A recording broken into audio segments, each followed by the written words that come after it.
All right, welcome back, you all. It's another Saturday. We're here on the Watch Dawgs on our Black Media. We have a great topic today. We're talking about collaboration in the community and a lack thereof and where it goes. We got Chris with us. Chris, tell them who you are.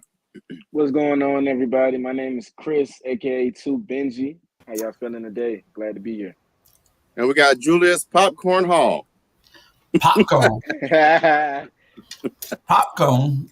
Call me There Cracker you Jack. Oh Lord, that's racist. That's A racist. Crunching Munch. Call me Crunching Munch. If I'm gonna be a All right. popcorn, I'm gonna be caramel or something. All right. But we're gonna crack a joke. We're gonna get serious. So Jamal Toure, that was we cool. send our condolences to you today. We know that Jenkins High School never has been the athletic school and never will be an athletic school. You are the worst football team in the history of Savannah, Georgia, and we just want to send you our condolences. If you were ever like Windsor Forest, at least you would have an academic component, but you're not that either. But Jamal Toure, we still love you. What happened to them Julius last night? They got spanked, I heard. Did they? Did they? Too long. Man. 45 to nothing with and a half. And then I heard that those flare guns? Yeah. They have it in the medical kits. Right? I heard that somebody in the broadcast booth stepped out the door. It was such a bad beating that they fired the flare gun. Everybody started hollering, gun, gun. Everybody went to running. But the sad part about it, Chris, this is the part that really is upsetting. It was by a middle school. The Rim Middle School, I heard, did it. Wow. They say the Rim Middle School was the one that was beating them. Oh Lord. Didn't Jamal Toure play on that team at one point? He was what the wide receiver or the defensive back? Hey, and then he gonna send us something talking about we lost the game, but we've won the fight. Well, I don't know about that. Yeah, I don't know about what. I want to know what their graduation rate is. But I'm not gonna go to Jamal. We still love you. We know you made it through. But you're not Aphrodite Beach, you're not Savannah High, you're not Windsor Forest, you're not Savannah Arts Academy, and that's a shame. But we needed somewhere. You missed the #1 school in the city, dude. Well, they're not Tompkins, Woodville Tompkins, but we needed somewhere to send the troubled children. So Jenkins, Herschel V. Walker Jenkins was the school for you. And so, but we're gonna shift gears, Chris. What happened last night was a part of what prompted today's conversation, and that is when you have a collaboration in municipalities, counties, or what have you, or lack thereof, you have issues. And so, earlier this week on Candidly Keisha, we're gonna start calling it number 68, the show of 68. And Alderwoman Alicia Miller Blakely, they both hosted our district attorney in Chatham County. And one of the things she talked about is how collaboration works. But she also talked about the lack of collaboration in that this mayor in this city, and we're not going to focus on Savannah, but it happens in multiple cities, when leadership at a city level or a county level fails to collaborate. And in this regard, they're failing to collaborate with the district attorney. In fact, there was this asinine idea to create this stupid collaboration with the federal government, with the city, as if we don't have a DA who has common sense. And so, Julius, let's get your take on it. And then, Chris, I want to hear from you about, you were a student here, what the crime looked like and what that felt like as a student. But, Julius, what are your thoughts about this idea? I mean, you broke up. My thoughts on what? On the collaboration piece and the lack thereof. Well, if anybody watched that, especially Alicia's show, Alderwoman Alicia Miller Blakely's show on Tuesday, you saw plain and clear the DA expressing her concerns with the lack of cooperation coming out of City Hall. He seems to want to circumvent her authority. He seems to want to act like she's make it look like she's not doing anything, and that he needs to step in when he hasn't done anything in 3 years about the crime here. And she clearly said that she's been trying to get in touch with the mayor for the last 18 months since she's been in office. And the mayor has not gotten with her. But you can see the mayor at all kind of parties. You can see him at all kind of events. Every time somebody got something free with something to eat, he steps there. Even if he ain't invited, he's there. So, uh, so it's clearly uh, him giving her the thumbs down, you know, and not wanting to work with her for some reason. I think is to his detriment, not to hers, and because she's calling it out. He went and tried to hire they didn't went and hired. They went out and hired the U.S. attorney, United States attorney, district attorney, to try cases when he doesn't even have the authority to try those type of cases. Uh, don't have the jurisdiction to do it. Rather, he got the authority, just don't have the jurisdiction to do it. Um, and so she called all it out. She made it plain and clear. And I don't know, the city attorney, Bates Lovett, he got to be, he must be graduated from an online law school or something. He went to Jenkins. Yeah, he had to go to Jenkins. 'Cause, you know, he had, Look, Jenkins graduates can't even do emojis right. Look at that. Shameful. That's Jamal Torre. Torre, you are free to come on the show. No, you're not. You're fired. Yeah, but Bates Come on, if Lovett you want to. he has to be a Jenkins alumni because it was his idea, I think. And they're giving $100,000 to the U.S. attorney, the federal government. They're giving money to the federal government. Much money is the federal government giving away. You giving money to the federal government to come and hire one DA to try guns, to try our gun law, our gun crimes. What sense did it make? You could have just put that same DA into the DA's office, the county DA's office, and had him try gun crimes. But it's political. He's trying to one up her or show her up. And if the DA calls you, the highest law enforcement individual in the county calls you, and for 18 months you have not sat down with her, then there is a serious problem. Chris, you were a student here. You're not a resident. Well, you are not native Savannah, but when you were a student here, there were some issues. I would love to hear from you about what that felt like, what that looked like, and your thoughts about all of this.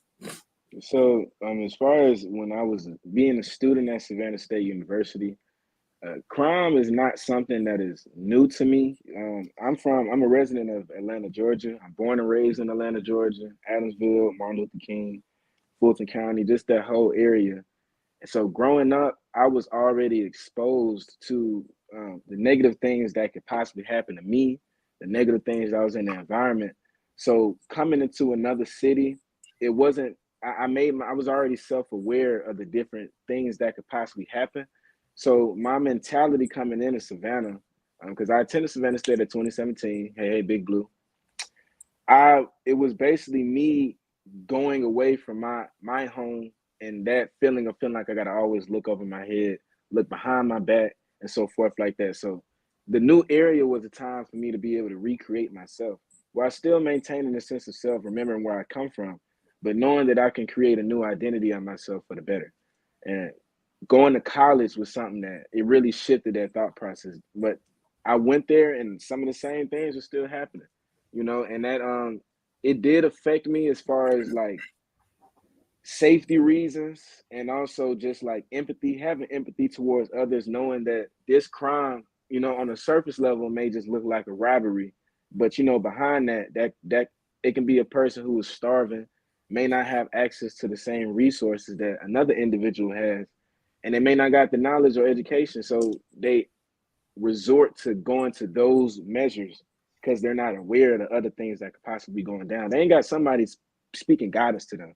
So I really appreciated y'all talking about that cooperation aspect, because us, me being a young Black male growing up, but really just that youth generation, it's good that we see leaders cooperating at a high level so we know that it can still be done and that we don't got to hold these emotions and these competitive egos, you know, in the forefront. So that cooperation aspect really plays a major part.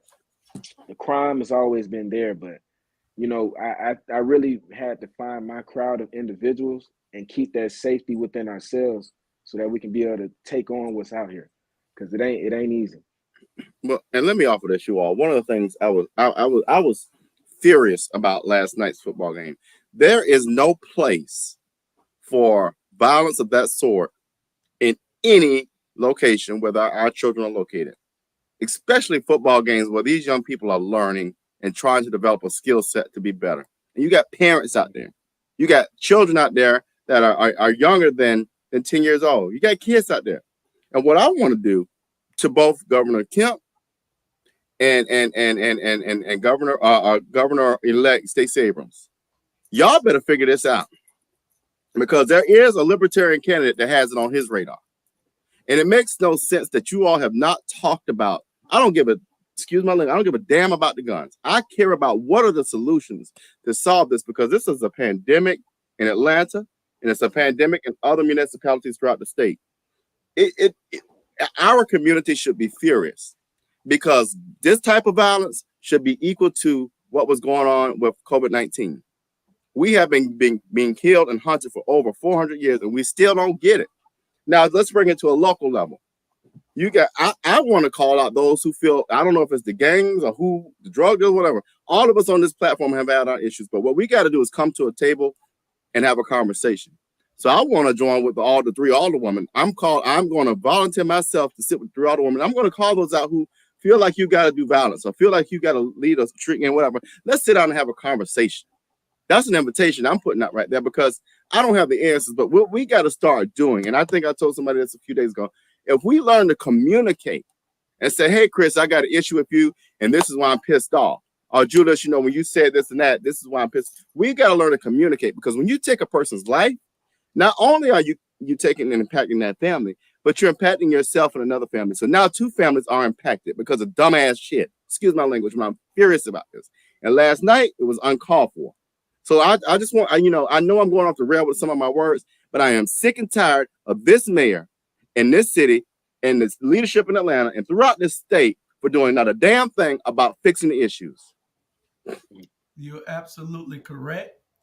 And we share your frustration.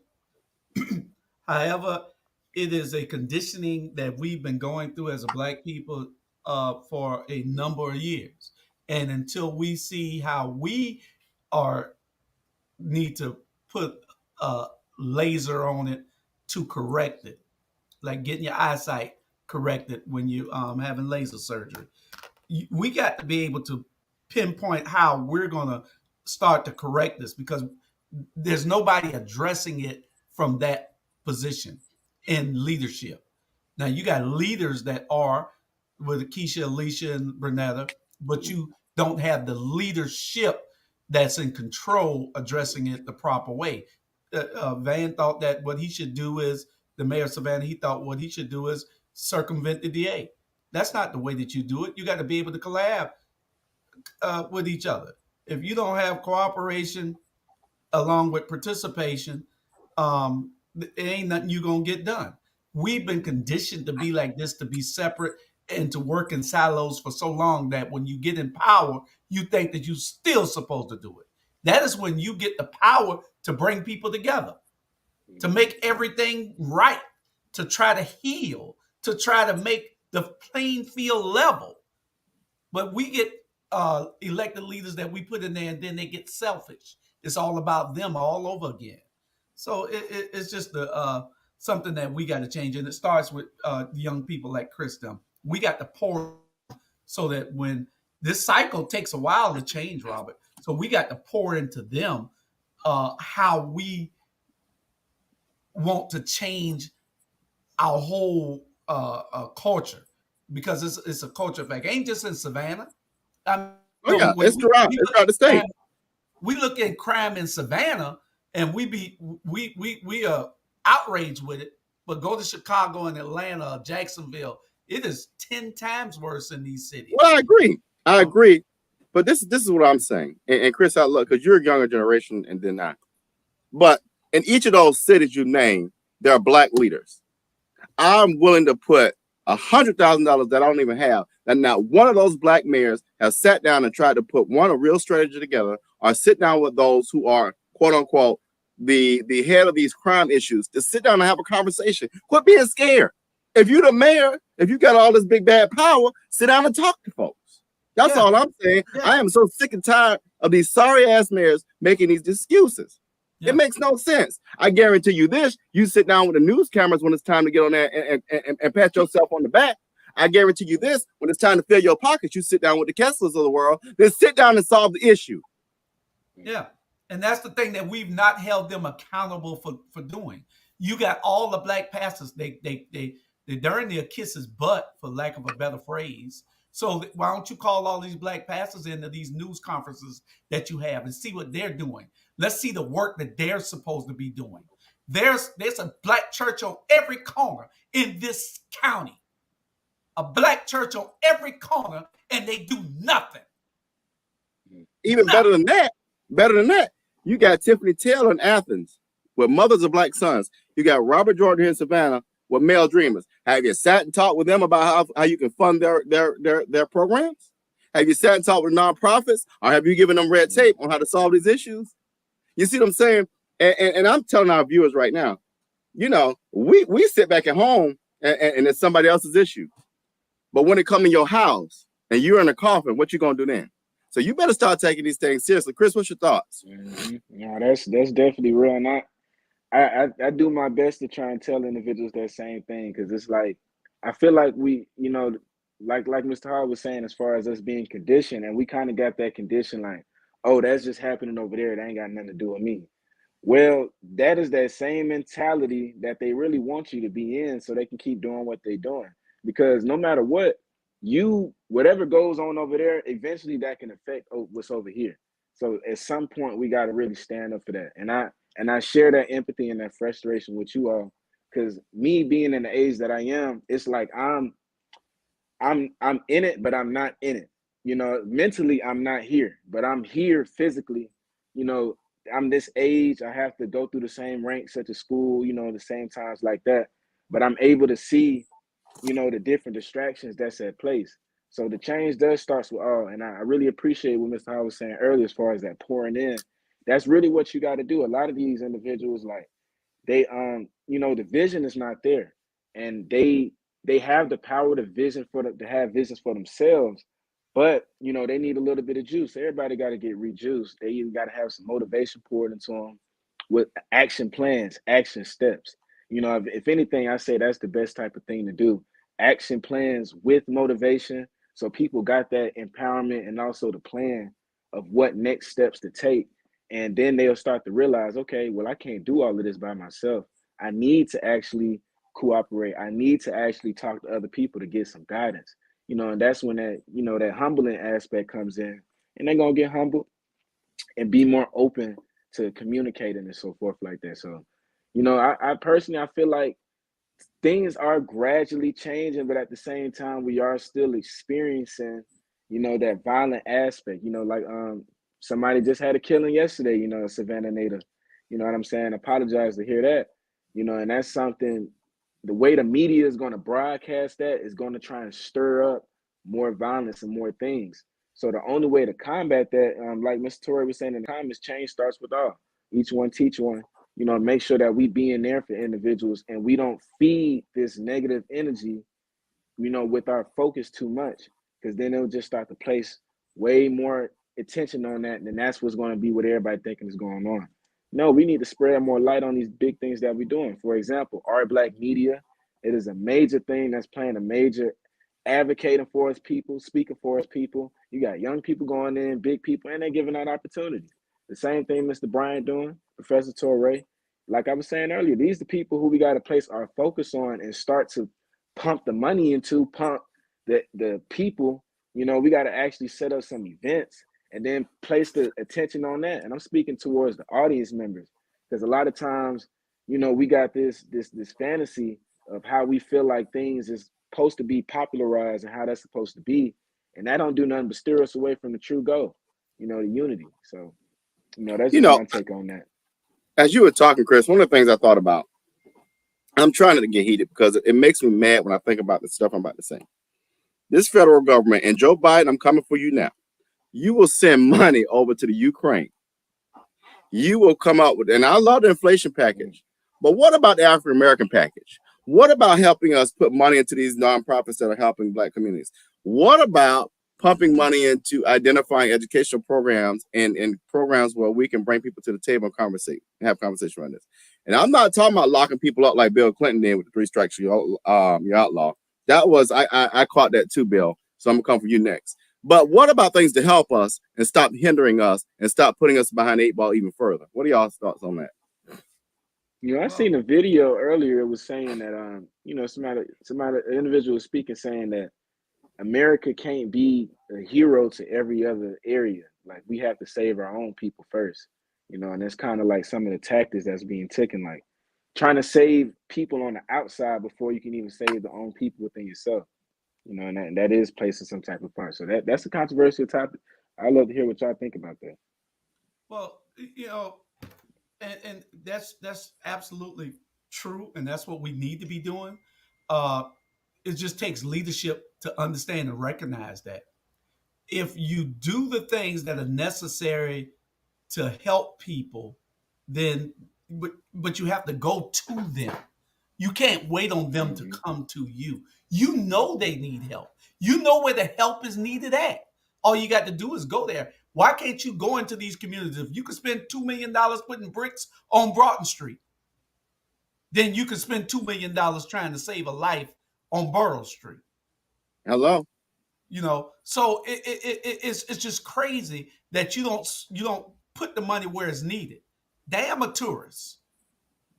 When we losing lives every day on 36th and Burroughs, 38th and Burroughs, 40th and Hardin. This area, Stevie Wonder and Ray Charles can see that this is the pressure point of this whole city where all the crime is happening at. A substation need to be there where police are walking every day. They should not be allowed to sell drugs on 36 and Burroughs openly every day. Anybody ride by can see what's happening. And there's nothing going on. See, what they do is they let us kill enough of us. They let us do enough harm. But if it was happening in Havisham Woods, in the affluent white neighborhoods, then it wouldn't happen. Come on, not the landings now. Y'all better not take your gun over the landings. So I mean, we are our own worst enemy because we've been conditioned to be outside doing it in front of everybody. We think that is legal for some reason. That is hip, that we should be out on the corners doing things. And that we had a talk on the rap about why we the only people hang on corners. Yeah. And well, let me share this, Chris, real quick. I think I'm going to give credit to the district attorney's office in Atlanta and in Savannah. I said this for months. Our police departments focus on the wrong issues. When you have crime rates, killings, violent crime at this level, you don't need to be pulling folks over for a red light. You don't need to be pulling folks over for marijuana in their car. You don't need to be worrying about petty stuff like that. What you need to be worrying about is where guns are, why the guns are out there, and these killings. Instead, you focus on surveillances that don't matter. You focus on pulling folks over for speeding and hitting a bump. You focus on silly stuff. But yet your DAs have made enough sense to stop prosecuting misdemeanor marijuana cases. The DAs have made enough sense to stop prosecuting abortion things. Why can't y'all get the common sense in your head? At least your leadership. If the DA get it, why aren't the police department leadership getting it, Chris? And that's I'm a firm believer. I don't believe the system is built for us to get equal rights. I feel like the system needs to be changed. Like this systematically, I don't believe that it's built to actually serve the true justice that's needed. Now, at a point, it does do the different things to keep crime limited. But when it comes to those different cases that are affecting us internally, I don't believe that it's placed out there for us to help us. So, because personally, feel I don't feel safe by police. I actually get, a weird feeling every time I see them. So I can't even speak on, too much in that protective aspect with them. But the one thing I can say, we need to change the system. I feel like the first step in doing that is, for one, placing the importance on realizing we do need to be in these positions, y'all. Like a lot of times, I know we carry that mentality. Nobody needs to vote. We don't really care about that. We keep bumping that up, and I also see that. But at the same time, if we're not doing it, who are we leaving up to play these positions and these roles? Who you think? That's why we're experiencing this stuff right now.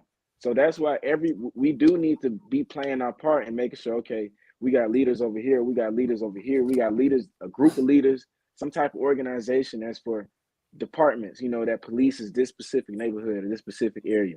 Y'all connect with the people, so you value, so you know how y'all communicate. So now when you're, going out doing your different things as a policeman or as an enforcer, you're doing it with knowing that you can connect with the people the right way.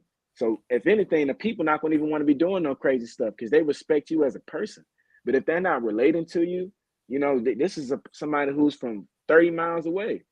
They don't even know how I live, where I come from. How can you expect them to respect you or want to listen to the different things that you're just trying to enforce them? So we need connection, but we got to rewrite that system. So we got to play a part in stepping in those forefronts. That's why I give major respect, to individuals who I do be seeing pushing the change and want to do that, stepping in them places, because they got a lot of weight on their shoulders. They got their own people thinking that as soon as they go over there, they're going to be right against them. Then they got the whole other side saying, hey, I don't even want you to change what we got going on because it's been working for us. So it's a lot on their shoulders, y'all. So we got to give, respect and that motivational light to these people in our culture that's stepping foot in those places. Yeah, and it's funny you say that. And for our viewers, we have viewers all around the world. We have 3 alderwomen that I have gained and learned, even have more respect for in our community. One is running for mayor and will be the next mayor of Savannah, Keisha Gibson Carter. The other one, Alderwoman Bernetta Lanier, and Alderwoman Alicia Blakely. And let me tell you why I respect these women. These ladies, y'all, go out on one thing about me. Let me back up. I respect anybody who's not afraid to stand on their own, but they allow their frustration and their passion to do exactly what Chris said, and that is go out in the forefront, go into the lion's den and advocate and advocate and advocate. And when they get beat down, they get up and advocate and advocate and advocate. And I never got until, within this year, that at the end of the day, they are advocating for their communities. They're advocating for that change Chris just talked about. And why is that important? Because since this city government was started, nobody advocated for the things they're advocating for. But you know what pisses me off, Julius, is that people that look like me and you get mad at them. Get mad at them. And that's why you got that bullshit you had last night, that football game, because you got people who resist the change that they're standing for. But yet you would stand there and side with this mayor who don't give a damn that babies could have been killed last night. That's why I get pissed off, is that people, y'all better wake up. And if y'all don't get 68 in office, you're a fool. Yeah. You are a fool. That is absolutely correct, because there's a lot of things that you seen him on TV every day when they went to shooting in City Market, because he cared about the tourists.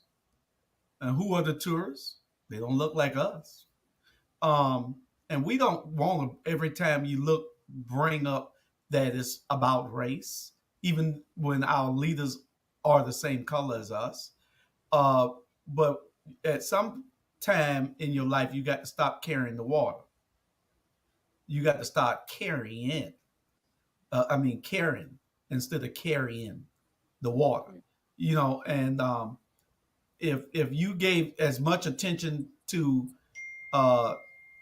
outside of City Market as you do to City Market or downtown, then maybe we can solve some things. You've never reached out to the people. The thing is, we talked about this the other day too, Robert.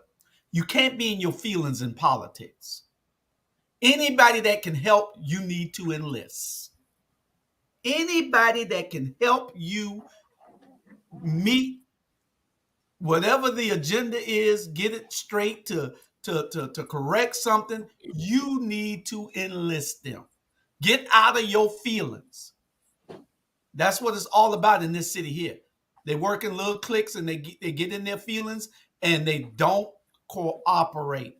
There's no cooperation. There's no communication. What's the three C's? Cooperation, communication, and collaboration. Yep. There's none. There is none. Period. And as much as we keep telling them that this is what they need to do, they think that what we say don't matter.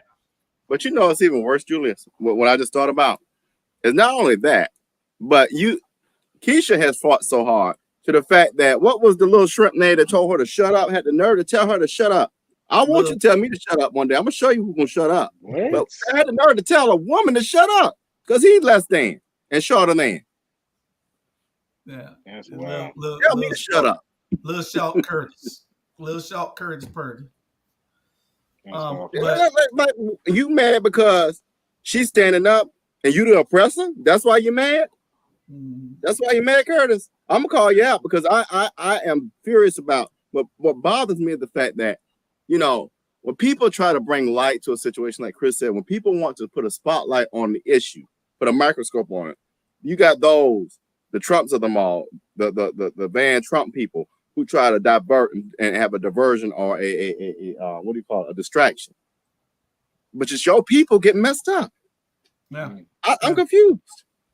And then if instead of having to say, you know, shut up, Keisha, you know, you have the same opportunity as Keisha. Argue your point. Argue your side. He ain't smart enough. Exactly. He's not smart enough. You're just following anything that the mayor wants to put up or anything that the city manager and the city attorney puts in front of you. Because most times it's coming from them. They just putting it on the agenda for them, like it's coming from one of the elected officials. But argue your point. Let us see whether your point has any merit. Then we'll decide.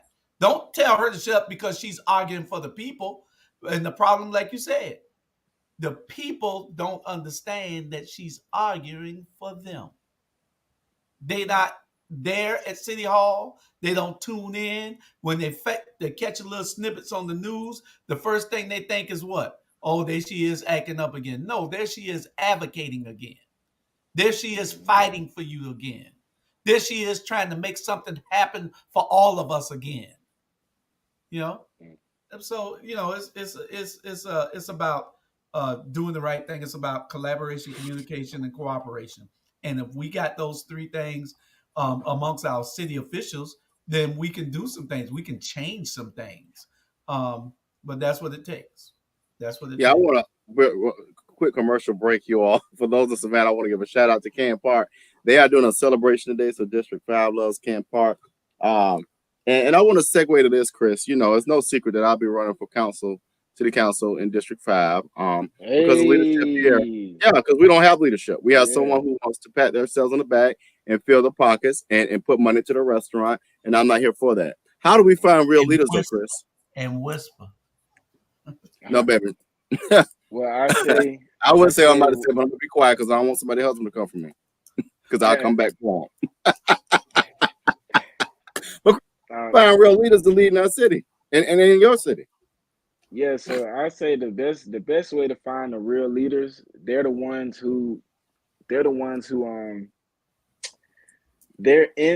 got to go to the areas that people at. You got to go to where the people at. And it's always those individuals that stands out. They're more so the people who's in their crowd trying to come talk to you, trying to come ask you questions, trying to come, pick your brain. And I feel like the way to find it, you got to be off character. For one, you got to make sure you got a vision. It's going to start with self first. Because if you're not finding no domain within yourself, then you're not going to be able to find a true leader to lead you. It's just going to be somebody filling the void. So in that sense, you need to, for one, have your own codes, your own morals and principles and values. You know, what do you align with? What will you agree with, and what will you not agree with as a man or a woman? Then after you got that stuff figured out, then you want to look for people that's in those leadership positions or that's going for those leadership positions and see who align with you. You know, and sometimes it's a lot of people. Sometimes that person might be right there in your friend group, but they may not be trying to be the person inside of the spotlight or so forth like that. So sometimes you got to let them know, you know, like they're the real one. So sometimes look at the person that's right next to you. You know, a lot of times they can possibly be that individual or that other person that's just that divine light, that guidance of light in your area. But you know, just to sum it all up, the best way that I say to find leaders is to find individuals that align with not just the local, but align with the whole. You know, it's a wholesome aspect, and it's being led, like Mr. Hart was saying, they don't got feelings with it. It's being led with actual leadership. So it's being led with realistic things, and they actually have a clear path that they can explain to not only a 30-year-old, but a 5-year-old as well. And they are both like, okay, you know, that's something. So, you know, that's the best way. So we have Keisha Gibson Carter and 68. We were telling them they need to elect you, but if for nothing else, it's for your outfits. You bring the outfits every week. You muted. You muted. But Julius, go ahead. Present Teray, Keisha Gibson Carter with the Windsor. She's already said it. Give it up, Teray. Julius, go ahead and start with the questions for our next mayor. Oh, what question? I ain't got no questions for her. I mean, so Alderwoman Gibson Carter, we were talking about Julius act brand new. You know how you do. We were talking about the DA and how the DA is very progressive in the collaborative spirit and how she has not received that same collaboration from others and how we see this in municipalities like Chicago and Atlanta. What's your take on that? Well, it's simple. It's politics, right? We're living in a time and a space where the electorate across the nation has spoken loud and clear in that they desire no more investment in things, no more status quo politics, no more business as usual. But in short order, they have come back with a mandate whereby there's an expectation that we invest more in flesh and blood, invest more in our communities, and invest more in focusing time and attention to policies as opposed to rhetoric. And that's what we want to get across to our residents and our citizens is the fact that what we say and what we do are directly opposite to a policy presentation or initiative. And so we want individuals to listen less to what politicians say, listen less to what they make you think they are doing, but listen for more. What policies are we putting forth? What legislation are we proposing or initiating for consideration and ultimate passage that ultimately will change the way people live in our community?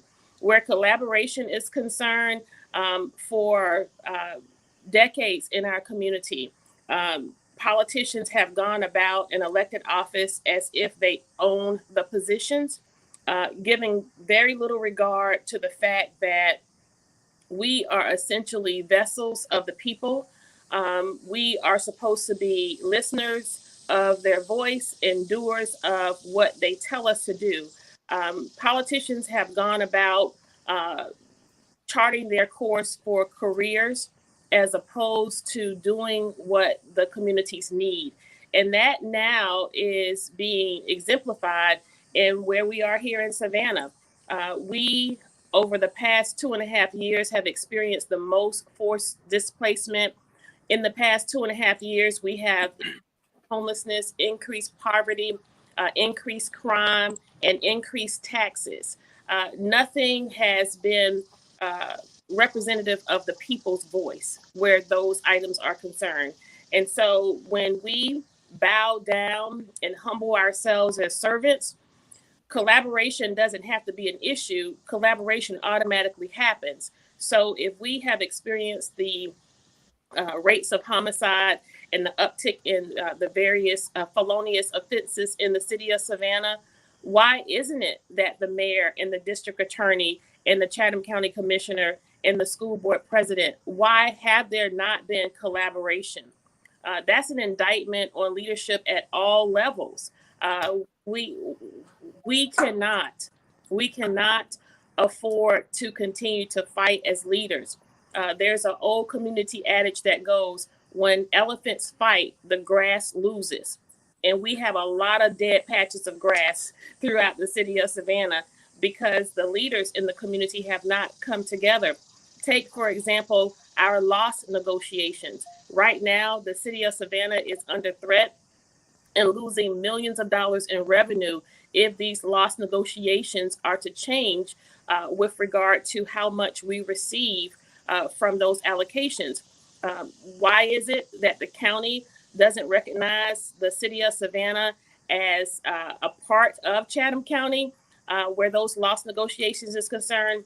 I'm not sure. Why hasn't the alderwomen at large, myself and Alderwoman Blakely, why haven't we been at the table where those negotiations are concerned? So not only do you not see intergovernmental collaboration, there's no collaboration on our very own council when you're not utilizing the talent. 11,559 people sent me to City Hall. They did not send me to City Hall to be quiet. They did not send me to City Hall to be iced out of the legislative process.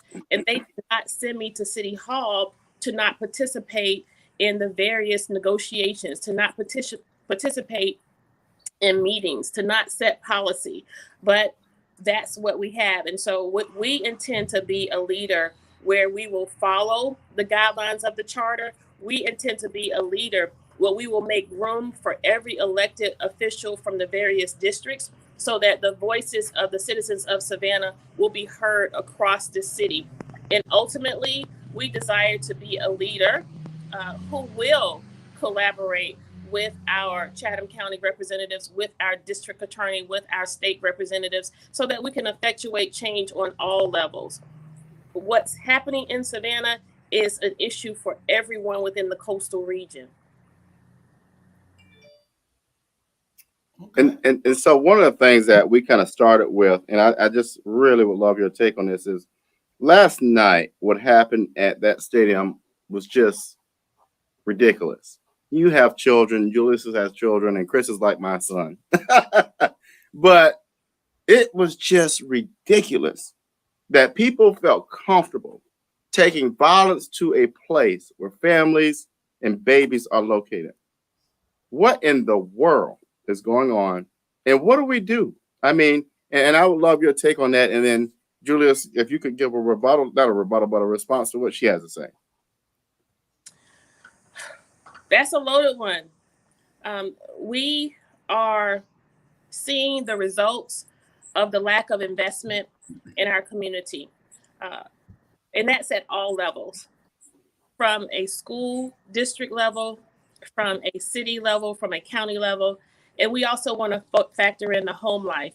But before we factor in the home life, we have to look at the factors that preclude individuals from engaging their children in a way in which they would not conduct themselves or behave the way that they do when they're in public.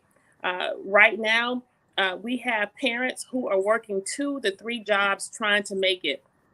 How much room does that provide for adequate parenting? How much room does that provide for the adequate attention you need to pay to your children? Not a whole lot. The structural deficits that we have experienced in Savannah have, quite frankly, has been at the hand of the lack of governmental officials to drill down and pay attention to the common denominators in our community, where crime, poverty, livable wages, and affordable housing is concerned. And so while there isn't a quick fix, and while there are multiple issues that feed the equation related to what we saw play out at Memorial Stadium, there are layers of a lot of probably what happened there. I actually was at that game. It was the first game that I attended of the season. It was unfortunate to see the distress and the mayhem that played out among our children, adults, as well as seniors who were in the audience, were trampled over, was knocked over, and folks lost their children. I won't say who, but a very well-known person had his child essentially abducted and taken to the home of a person. His 10-year-old daughter was separated from the mom, and for whatever, this gentleman thought it was okay to take the child to his house and only 45 minutes later allow her to call home. Fortunately, the baby is okay and she's back with who exhibit these behaviors if they only would understand the broader implications of behavior. And so we are dealing with a situation where children are just hope, there's no hope. And so why should you have a commitment to community? Why should you follow the rules and not engage in violence when you don't have anything else to do, when you've been essentially separated from society financially, separated from society, separated from society emotionally, and it's at the hands of leadership in our community. When I look at the young people so vibrant, it as much gave me great joy to see so many people outside of the pandemic, although we're still concerned about monkeypox. It gave me great joy to see a thriving community in beautiful weather after a rainstorm. People waited in their cars and waited in line for hours only to go into the stadium, have a seat for 45 minutes and be disturbed and have that type of interruption. Issues related to the lack of collaboration. Here again, why collaboration is important. That game was primarily staffed by not undercover, but what do you call the duty when you're off duty? By off-duty police. Right. Plain clothes. Oh, by the way, Julia, she's suspended for the next show for this Teray mess. They in uniform, but they were off-duty police officers was the term I was looking for. And I could count the number of police officers probably on two hands. That game was at Memorial Stadium. Wow. It was the first game of the season for one of the most popular high schools. And so there has to be more thought given to our bearing capacity. We have to know more about the litmus of who is in our community. We have kids that are coming out of a pandemic where they've been shut down, facing so many emotional and psychological issues. Here again, this goes back to being proactive. What are we doing to engage kids where conflict resolution is concerned? Why is it that we ultimately result to violence? So there's a lot to unpack in that question. And I want to first say that the officers who were there did the best they could do with the number of them that there were and with the resources that they had. But I think we are living a sense of reality when we think that Savannah is safe and free of an opportunity for those type of episodes. Well, and let me add this, and Terrell, I want your comment on this. What makes it even worse and more impactful and more hurtful is the fact that that area, that field, is named after a prominent former commissioner who happens to be a black male.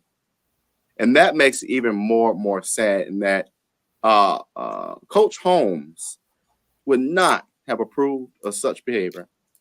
Terrell, what's your thoughts on that?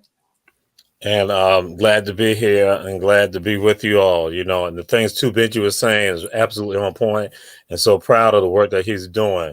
And I'm going to share this with you all and my brother, which is I'm hit the historical context of it. And although Keisha Gibson Carter, many times she'd say she want me to give some historical context to some of it. Savannah is a powder keg. Chatham County is a powder keg, but Savannah is a powder keg. This entire country is a powder keg. And we are basically acting like an ostrich. We're sticking our heads inside the sand. We're trying to ignore it. But then guess what? The wolves and the lions and everything else is going to come and eat you. And you going to be gone. The only thing going to be is your head inside a hole. And so Savannah being this powder keg, we got to think about it. And so I tell folks some of the stuff that when I see something happen, I go and say that some of this is aspects of some divine retribution. Because in my brother, when you talk about Coach James Holmes field, that field, yes. But then I go back, and when that incident did occur last night, we joked about some of it, some of us. But then I go back and say some people don't realize that Memorial Stadium, that area over there, was taken from Black folks. That's Sandfly. They took that land. They did the eminent domain. They took the land from Black folks for other people to enjoy. And so today, do any of us talk about that? None of us talk about it. So what is happening in the city of Savannah? So when Julius talked about tourism, that the emphasis on tourism. So they take everything from us, give it to other people, and they want them to enjoy it. Since the 1960s, Captain Sam was on River Street, and Captain Sam was advertised, promoted by people in the city of Savannah for tourism, that he was the face of tourism, that he was it for tourism in the 1960s. But when they decide to realize that why do Black people have that over there and why they enjoying it, they come after us, brother. So even with that field right there, the stuff that happened, that fear that came out last night, I'm really sitting and saying to myself, even though I joked about it with other people, but my mind is saying, no, this is divine retribution, divine signs coming down saying, if you don't rectify it, it's all one Keisha Gibson Carter saying, things are going to happen. And what you've been saying, Brother Robert, the same that we are ignoring it all.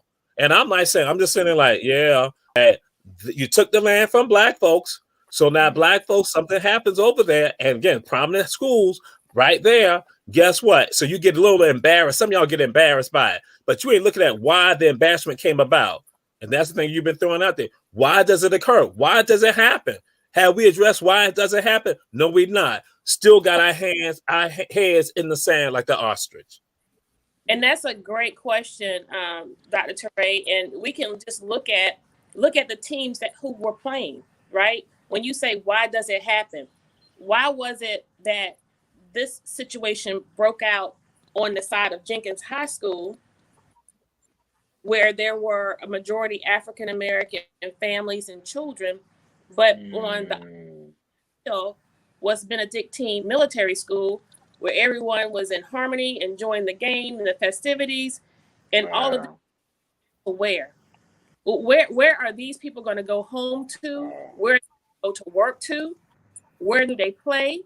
What do they bank? What do their bank accounts look like? Where do they attend schools and colleges?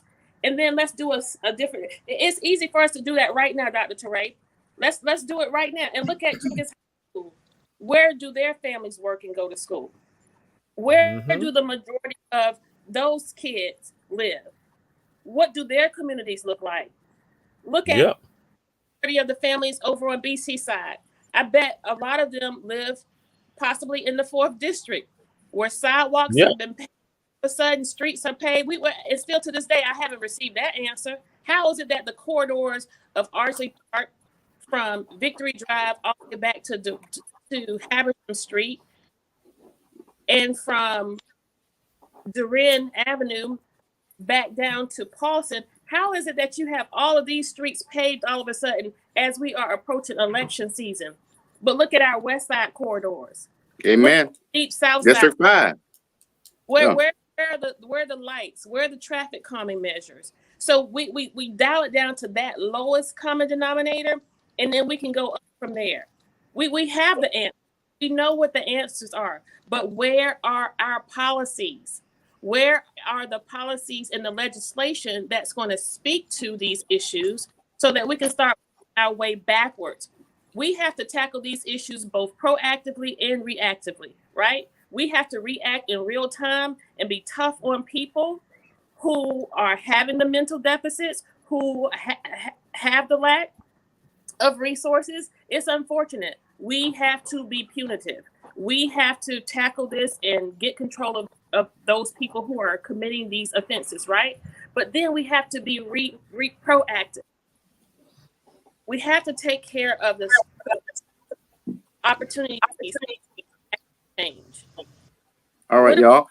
Forced placement right now, we have apartments downtown that will soon be renting. 2-bedroom apartments at Baxley will soon be rented for $4,000 a month. The residents there just received notice that the $2,300 that they're paying for a 2-bedroom is no longer good. Wow. And let me share this with you. I did a tour last month, and the person on the tour said, when I pointed out all of that right there, right across from Yamacraw, I said, that's segregation economically right there. And she didn't say, and the units are going for $4,000 a month. So she was already in tune and aware of what they were about to do. And people looking like, so since that moment on, when I take people, we walk over there, they're going to say 4,000. They're like, that's more than what we're paying in Atlanta. That's what we're paying in New York. And I'm like, yeah. And they say, Savannah, you have no rent control here. And what you said, Alderwoman Keisha Gibson-Carter, policies. I said, we have no policies in place at all for any of that. Well, we have a lot of issues. We got a whole lot of issues. And it seems like the only place that is being recognized and broadcast is on this platform, on our platform. We're the ones that are talking about it. But what we have to do is make sure that everybody hears us. You know, where's the outrage and where's the equity of fairness in what happened at City Council with Alderwoman Keisha Gibson-Carter, with Curtis Purdy, another alderman, Alderwoman, telling this alderwoman to shut up. You know, it is. I can't understand it. How you can address it, Dietrich and Palumbo and Linda and Van, but when one of your own do it, you don't want to address it. It's nothing. You're right. You're right. Ain't no ethics complaint about that now. You know. So, Carter, what's the status on that?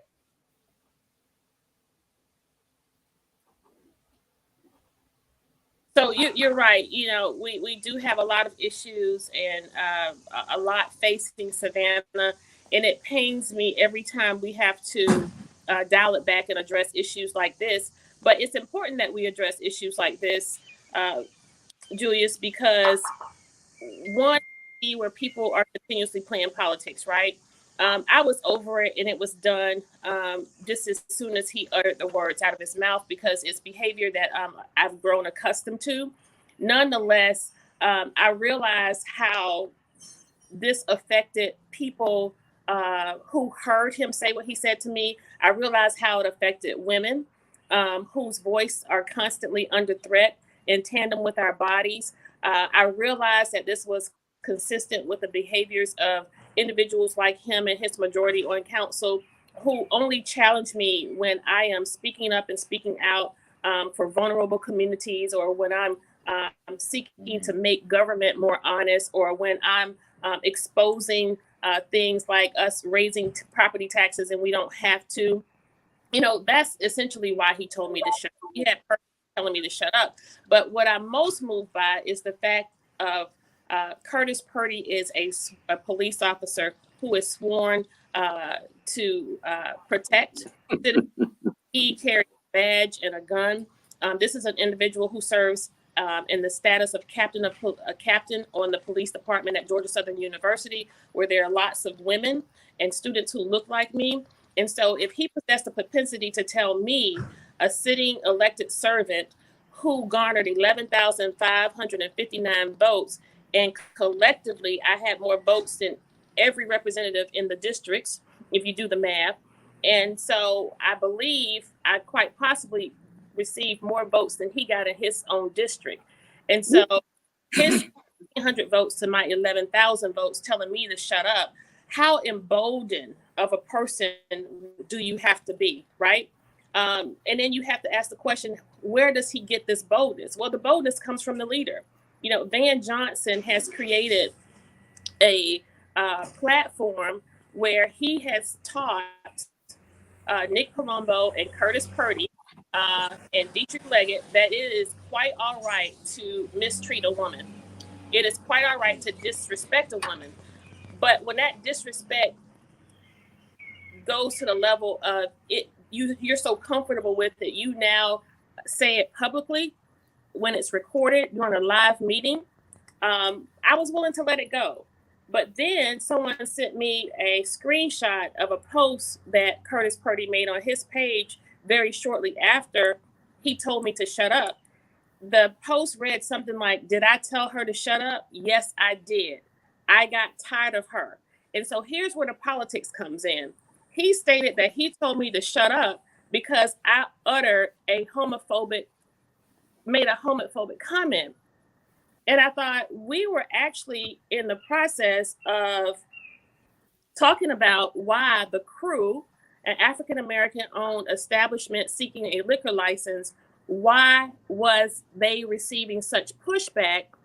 Why was it that they were receiving such pushback to acquiring their liquor license? As I was talking back and forth to the city manager, you hear recorded Alderman Purdy and Blakely going back and forth. He stops talking to her, engages in the conversation with me and the city manager, and interjects his shut up. There was nothing ever mentioned remotely close to homophobia. It oftentimes pains me when people justify that they're not racist by saying that they have a lot of Black friends. Right. You know, I even have a colored TV, right? You get that?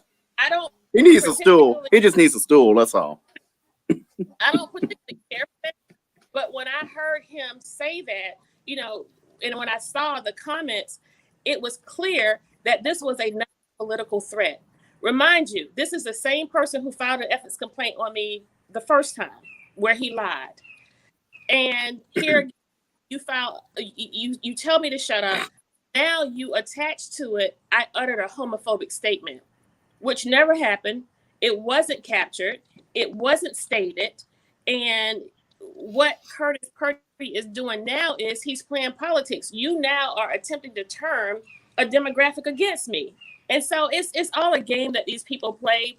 And, it's not my position to state that I have as many gay friends as I do straight friends. It's not my position to say how much work that I've done in the LGBTQ community. But what people should see is how an individual can take a soundbite like Edward Moody and attach that to this particular story and make it appear that I'm the culprit and the bad guy, when Curtis Purdy is the one who told me to shut up, as opposed to focusing on that. But if you were to Google Curtis Purdy's name, you won't see any of that. But if you Google, you'll see everything related to ethics complaint. Everything that I've done for this community for over 25 years has completely been erased or zeroed out somehow. Wow. I'll take it. This isn't. But you know what, Purdy, we're gonna start a show called Backseat Confessions. How about that? Not Clydesdale horses. Oh my God. Let's talk about that, Purdy. You want to come on the show? Let's talk about Backseat Confessions. I want everybody to know that it's not so much me having thick skin, because this isn't my first rodeo. I've been down this road before.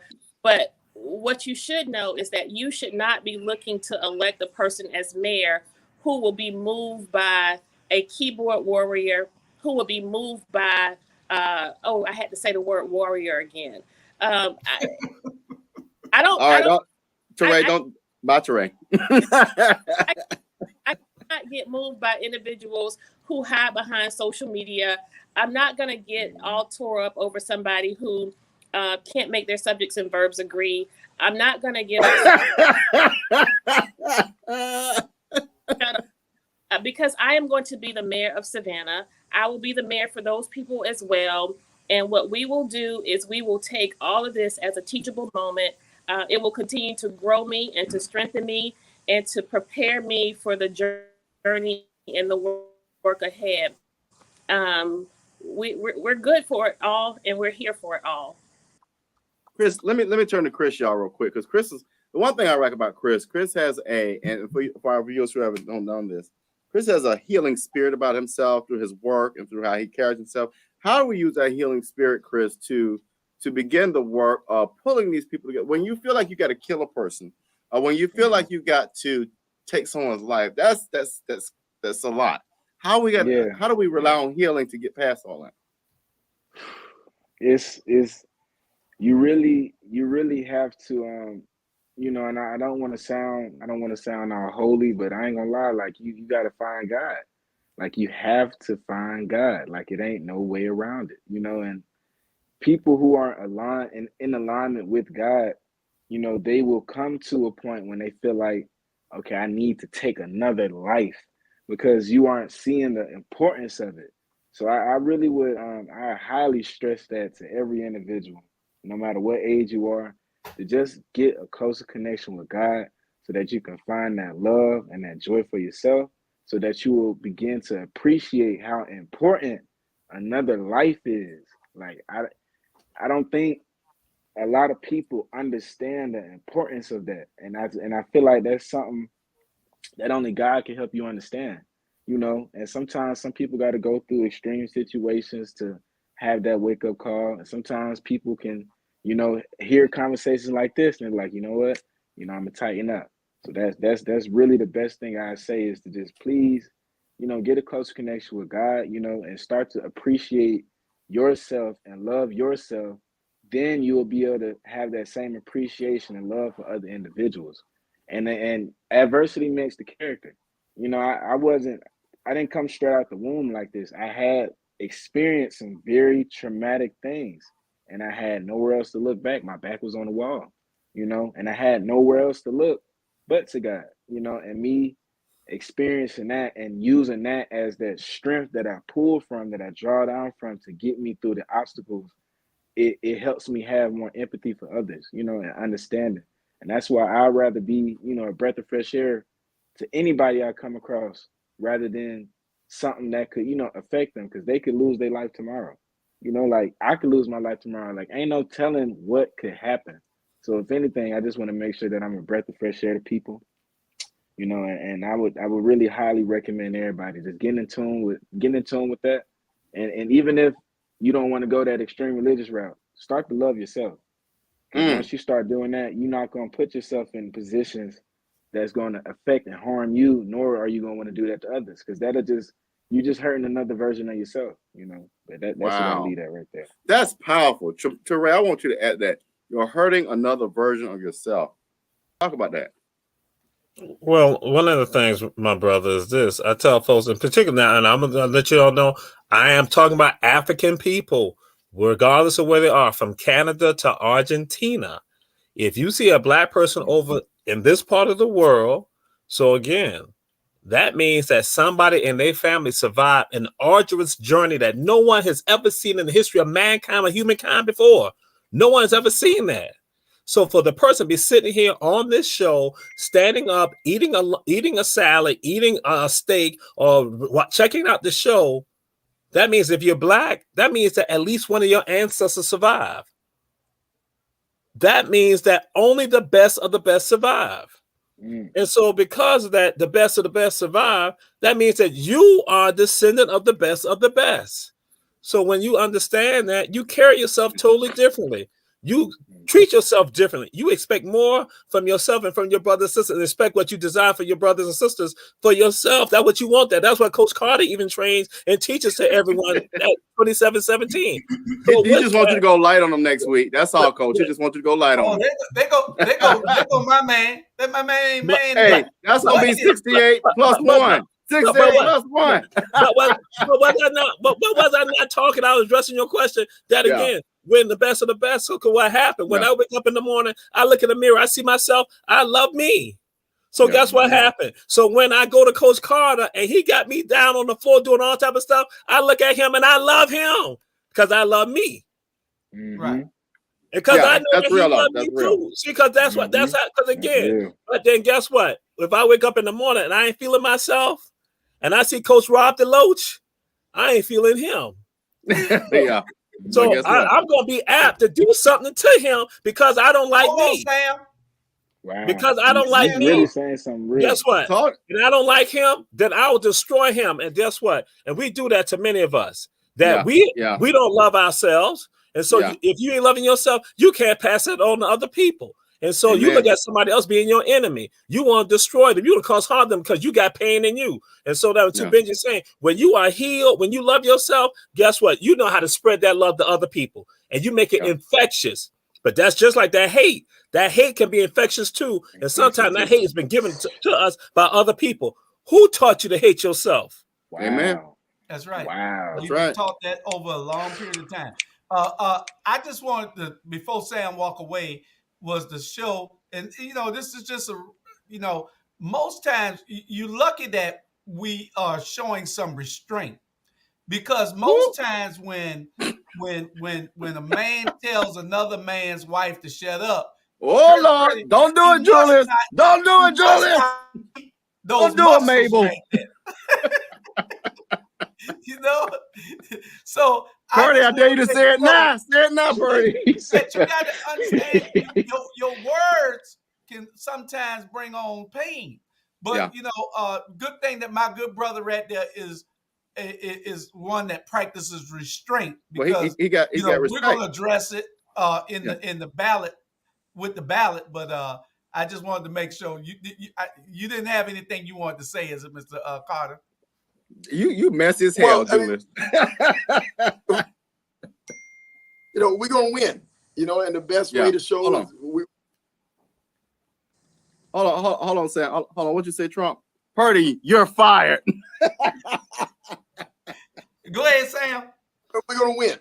And we we're winners, and we surround ourselves with winners, and people win, and we're gonna win. And we just the one thing that I remind my wife, ultimately we have to secure we win. We're going to win. At the end of the day, we're going to win. And then you point to the scoreboard. When it's all done, then we just point to the scoreboard. We don't have to talk. We don't have to say anything. We have to do that. We just That's point. Correct. That's correct. We're going to win. Correct. Yeah. That's correct. Your wife was real. We already won. That's right. And Coach Sam Carter went to baseball camps at Herschel V. Jenkins High School. Alderman Keisha Carter, she walked the halls of Jenkins High School. That ain't what she said earlier, though, Jamal. That's before you got on. Alderwoman, we know that we glad that they didn't bring the hood out in you, and that you were poised to just sit back and say, "Really?" We commend you on that. Well, you're right. To that point, it's I'm not sure what hood you are referencing, but he's talking about when you take the earrings off and you start putting that point up. I am the same person who has advocated for this community for over 25 years now, nearly 30.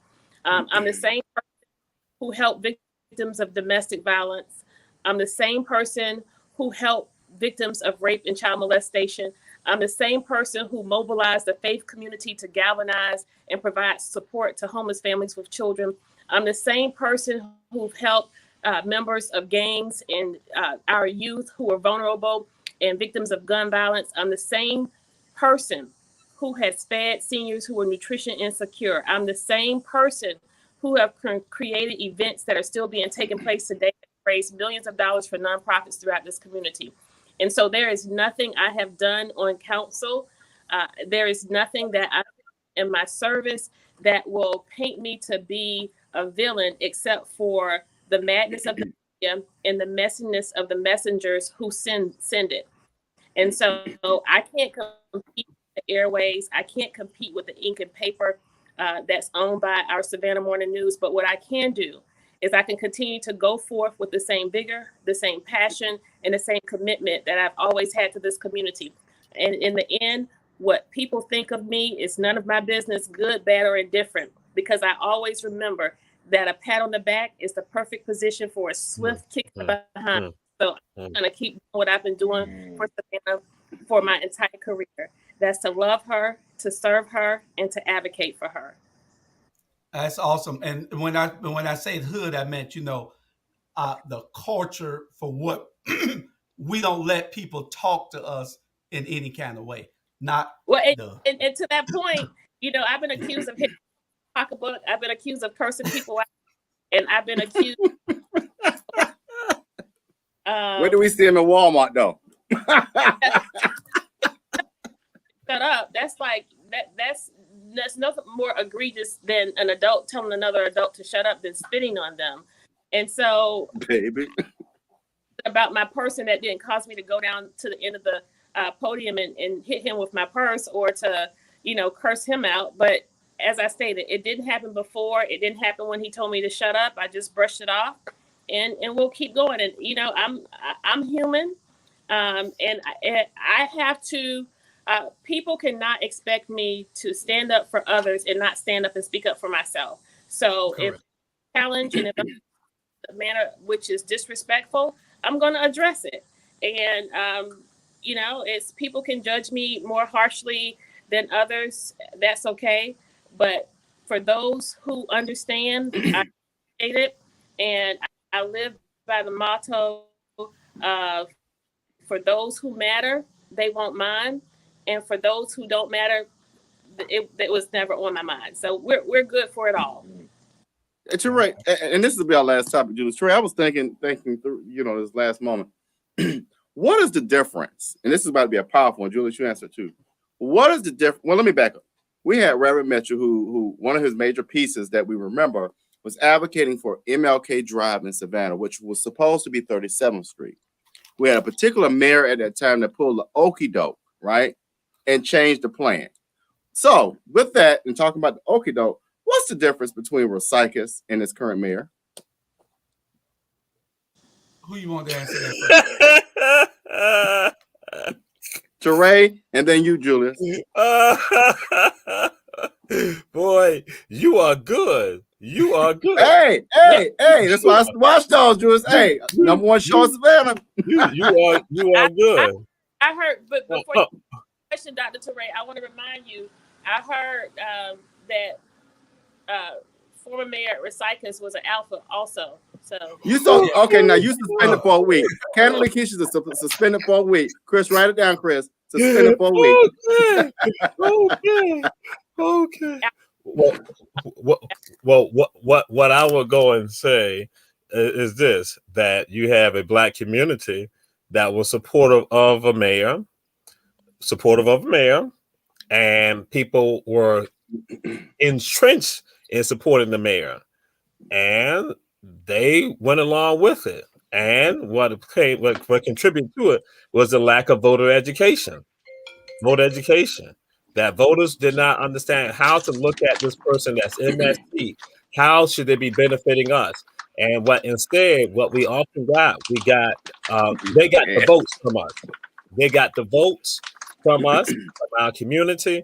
But then what did the community benefit? And what happens at times is that you have people who are not necessarily the masses of the community, that you have people who are affiliated with the mayor who got benefits, who look like us, but it wasn't the masses. And so with regards to that, it's like, where do we stand right now? I tell folks that, where have we seen the creation of new Black millionaires with regards to us having elected officials? That's why I'm saying again, and it's not just this man right here, and this is something that I've been sharing long before this mayor, but I say with other mayors. We've had Black mayors, Black county chairmen. We've had Black DAs. We've had Black fire chief, Black police chief. We've had Black city managers. And there were no Black millionaires, new Black millionaires created in this city. None at all. That we've had school boards. Again, we're right there. We have not seen the creation. So all of this is just actually still a continuation.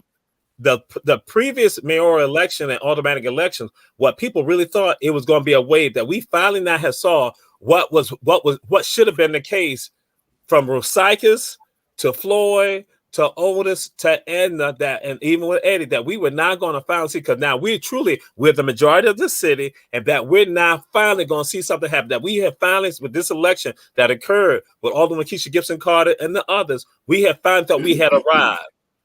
But then what we discovered, we had not arrived, because something I had also shared with people too, that when you feel beholden to other people, you think that they are better than you all the time. And so that's what you're going to look at, because some of the people, they still feel beholden to other folks. as opposed to looking at themselves and seeing the greatness within themselves. And it goes right back to the same question you asked me earlier. It's about why do we have them? I said about them with too Benji about the healing. When you love yourself, you see the greatness in who you are. And you don't even have no fear about it. And then you're going to make sure that you're going to look out for your brothers and sisters when you're not in positions of power. And so it's not just the mayor, but it's the other aldermen and alderwomen who do not support what the efforts that have been going on by Alderman Keisha Gibson-Carter, Alderman Bernetta Bryant-Lanier, and also Alderman Alicia Miller-Blakely. Because as I tell folks, if they lived here, grew up here, and they've seen the pain and the anguish as a child to now that they are adults and they are married, you're going to tell me that I should not speak out against that and I need to bring about change? I have a right to do that because that's human dignity and human respect. But guess what? Going back to John Sykes and all the others, the Black community in many cases have been lulled in not respecting themselves. And so that's what we're dealing with right now, even today. And when will it end? We need to end it next year. Yeah. Okay. What's your thoughts, Julius? That's pretty good, Torre. That was pretty good. It was a endorsement without the endorsement. But that's an endorsement. I want to say that what he just laid out is exemplary of what we have been discussing since our time on council and in our groups. This city has been led by African leadership for decades, in excess of 4, right? At almost every level, and almost at every level at the same time. Black police chief, Black DA, Black mayor, majority council, Black county commissioner, majority commission, state representative, Black judges. And what has all of that Blackness got us, or anyone? And this is the biggest misnomer. This is why I want us to focus less on race and focus more on elitism and classism, because that's really what's killing us. And we talk a lot about what the white man is doing without actually acknowledging that it is the Black man that have paved the way for the white man to do what they are doing to our communities. These Black politicians have sold this community out in exchange for a maxed out campaign contribution of $25 to $28. They've sold us out to a dinner at a Chatham Club. They've sold out to a lease for a Mercedes or BMW. They have sold us out to a ride on the private jet. They've sold us out to an addition on their home. And there's a continuation of this. And so when will this stop? This will stop when we stop relegating our friendship, relationship, and kinship to people who went to school with my daddy, or who played the piano at my grandmama's church, or who tells me that my blue gray hair is pretty and I like your potato salad. Like, we got to come outside of all of that to save this city. I'm telling you, in 2 to 4 years, these people who think they are settled and sanitized in the false sanctity and security of their brick home, their 2-car garage with their 4 to 5 bedrooms, their kids in private school, you are also under threat. And so we have to be about our brother's keeper if we want to save this city. And so when we look at the landscape of leadership in this city, recognize, as I stated before, this is the assessment of the districts, of the 6 districts, which are the 2 most vulnerable of the 6 districts: high in poverty, high in crime, most Black, most underrepresented. 2 quick answers, please. Which districts are there? And we changing 5 very soon.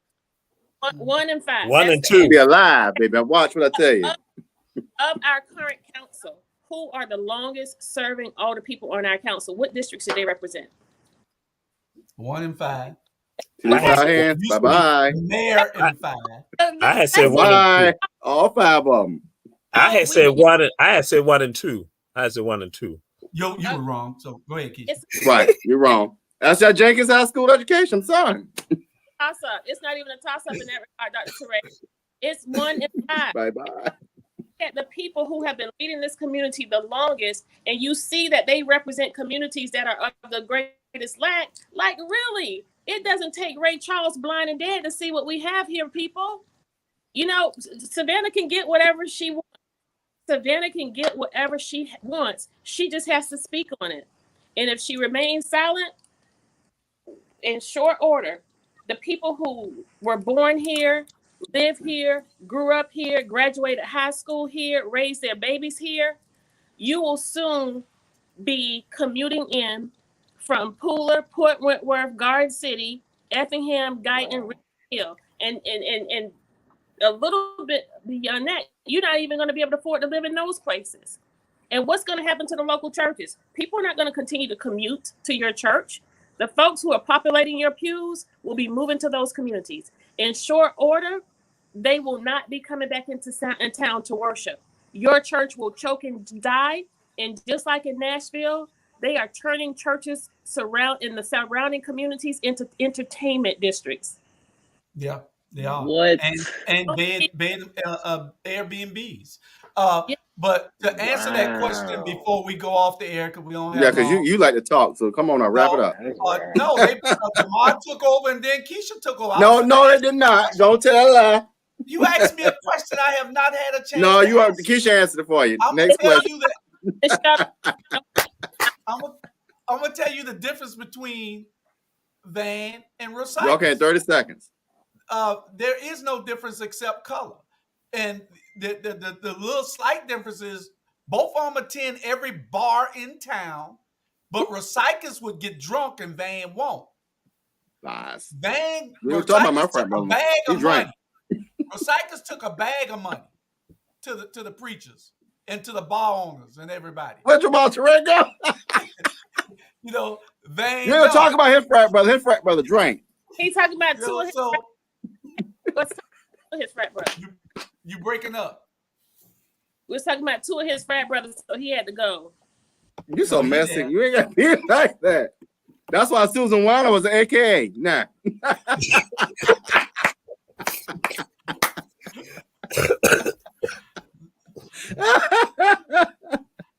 Anyway, I think a great conversation that we had. We'll try to get back on it, But no. and get some other thought from other leaders.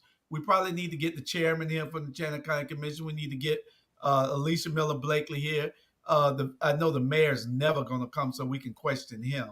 Maybe Jamal can get him on the show or something, since they're frat brothers. Fair, you invite him to be fair. You really should. Yeah, he's not going to come. Folks, also, Julius, that Stacey Abrams is going to be in town and to meet with young men. And I want people to really look seriously at that opportunity and listen to what we've said here today and recognize not go talk to a politician who's running for elected office without an agenda. Have an agenda, have a written agenda to her, and you hold her accountable if she is to be elected. That's how we play that game. And I challenge Brother Torre to come up with this Chatham Black Symposium that we need to have, so that we can you in charge of ATR? So we can not only talk about crime, but we can talk about the state of the Black community here in Chatham County and create a Black agenda. All right. We talked about it, but we have not worked on it yet. So it needs to be done. We need to stop talking all the time and let's work. What you say, Robert? All right, we're gonna give a last comment to the young person today. We always give last comments, but the youth matter, and we want to respect that. And so, Chris, today you are the youngest one besides me, but we're gonna get seriously the youth today. I want the youth to hear this because, Chris, I know it's in my spirit that you're really about to say something nice. I want our young people to see what you see on the screen today. Our advocates, stop the killing. Let's talk. Let's bring it to the table. Whatever the issue is, we can solve it. But Chris, leave us with closing thoughts today. Yeah. So really, just to really say what you said. Communication, y'all. Let's talk it out. Let's talk. You know, because if anything, it's not even hatred. You know, it's really admiration it's really like, dang, I really want to kick it with you. I really want to be with you. But something that I've been trained is allowing me to really want to hate you rather than just to love you. And that dials back. So let's really start loving ourselves again. Let's really start that process, you know, and it's okay. You know what I'm saying? That starts with just simple steps, you know, taking simple steps. It don't got to be a major step. You don't got to become Malcolm X tomorrow, you know, but what you can do is start to at least look them up. You know, look up to people that's doing them type of things. You know, then you start to become the change you want to see. But it all starts from communication. Look in the mirror. You know, at least look in the mirror about 3 to 5 times a day. I am happy. I am joy. I am light. Speaking affirmations, just simple steps like that you don't got to put a whole bunch of money down to. You ain't got to do no extra stuff. And that will start to build such a big repertoire within you. That's gonna be the real deal change you needed, because I'm telling you, it's a lot of weight that we carry. It's a lot of weight that you carrying. It's a lot of weight, but you don't have to hold that weight. You don't have to be what they're trying to tell you. You don't have to be your past. You don't. You feel me? It's a lot of freedom that exists right here in the present moment. So the main thing that I'll leave everybody today is just to spread love. You know, spread love. Spread love. It all boils down to love. Love. All right. See y'all next Saturday. Have a great weekend.